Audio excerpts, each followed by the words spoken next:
A transfer race rarely gets easier when a Champions League club joins it.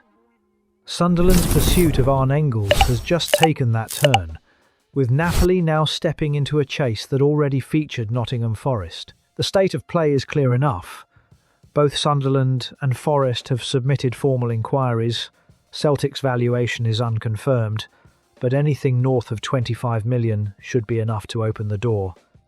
And the Belgian's camp is reportedly pushing for a move. With his entourage actively engineering an exit, the question has shifted away from whether Engels leaves Glasgow. It's now about where he ends up. That's where Napoli complicate things. The Italians are looking at Engels as a possible replacement should they lose Frank Zambo Anguissa, which drops a Champions League option into the middle of the conversation.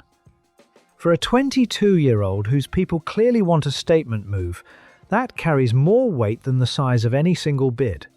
Naples can offer a stage a newly promoted side simply cannot, and prestige tends to count for a lot when a player feels ready for the next step. It's worth pausing, too, on the comfortable narrative forming around Sunderland's chances. The story goes that European qualification and Engels' own continental experience hand them an edge, and that his age means he can be eased in gently. Both claims deserve a second glance. A great many clubs can dangle European football these days, so it's a softer selling point than it first appears.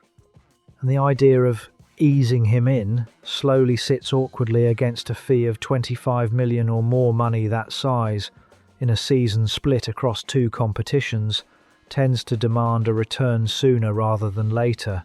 The leverage picture is the real issue. When a player's representatives are pushing hard for a move and several clubs are circling, the buyer's hand weakens rather than strengthens. Sunderland could end up bidding against both a Premier League rival and a Champions League club for a footballer who can afford to be choosy about his destination. There's a spending question underneath all of it. Committing 25 million plus to win a contested auction is a serious outlay, and the danger is landing a player you fought hard for while the squad's planer needs sit waiting. Winning a race is satisfying. It isn't the same thing as spending wisely. The romantic reading is that Europe gives Sunderland the advantage here.